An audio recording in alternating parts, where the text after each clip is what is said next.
തല്ലുകൊള്ളിക്കൽ പിശാചുണ്ട്. ചില സ്ത്രീകൾ 2 കുത്തുവാക്ക് പറഞ്ഞ് 4 തല്ലുകൊള്ളും, അല്ലെങ്കിൽ അവർക്ക് ഉറക്കം വരില്ല.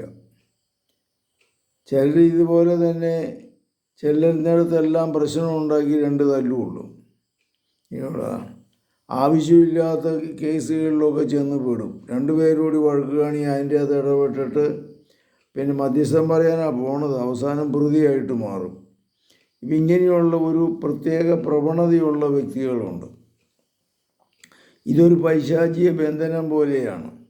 അപ്പോൾ അതുകൊണ്ട് ഇതിൽ നിന്ന് പൂർണ്ണമായിട്ട് മോചനം കിട്ടണമെങ്കിൽ ജീവിത നവീകരണം, ചില കാര്യങ്ങളിൽ ചില ശക്തമായ തീരുമാനങ്ങൾ, ജീവിത തത്വങ്ങൾ, ചെല്ലുന്നിടത്തെല്ലാം വഴക്കുണ്ടാക്കുന്നിടത്ത് എല്ലാം ചെല്ലില്ല, അല്ലെങ്കിൽ അത് മാന്യമായിട്ട് സംസാരിക്കും, വികാരതലത്തിൽ പെരുമാറത്തില്ല, ഒരു വാക്കിനെ തല്ല് തിരിച്ച് അങ്ങോട്ട് കൊടുക്കില്ല, 2 തല്ലും പിന്നെ കൊണ്ടാലും അങ്ങോട്ട് തിരിച്ച് തല്ലുമില്ല, പിന്നെ ആവശ്യമില്ലാത്ത കാര്യങ്ങളിൽ കുത്തുവാക്ക് പറയത്തില്ല. ഇങ്ങനെയുള്ള ചില വ്യക്തമായ തീരുമാനങ്ങളൊക്കെ ഉണ്ടെങ്കിൽ മാത്രമേ അതിനൊരു ജീവിത നവീകരണം, ധ്യാനം, ജീവിത പരിശീലനം, എഴുതി വെക്കൽ, ജീവിത തത്വങ്ങൾ എഴുതി വെക്കൽ, ഇങ്ങനെ എല്ലാ ദിവസവും ആത്മശോധന, ഇങ്ങനെയൊക്കെയുള്ള ഒരു ജീവിത ശൈലി മാറ്റത്തിലൂടെ ഇത് മാറ്റിയെടുക്കാൻ സാധിക്കും.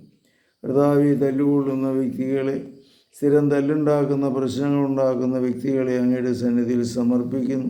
ഇവരുടെ പൈശാചിക ബന്ധനത്തിൽ നിന്ന് ഇവർക്ക് മോചനം നൽകണമേ, ഇവരെ സുഖപ്പെടുത്തണമേ, ശക്തിപ്പെടുത്തണമേ. പരിശുദ്ധ പരമദിവ്യകാരുണ്യത്തിന് നേരവും ആരാധനയും സ്തുതിയും പുകഴ്ചയുണ്ടായിരിക്കട്ടെ. ഈശോ മിശിഹായ്ക്കും സ്തുതിയായിരിക്കട്ടെ.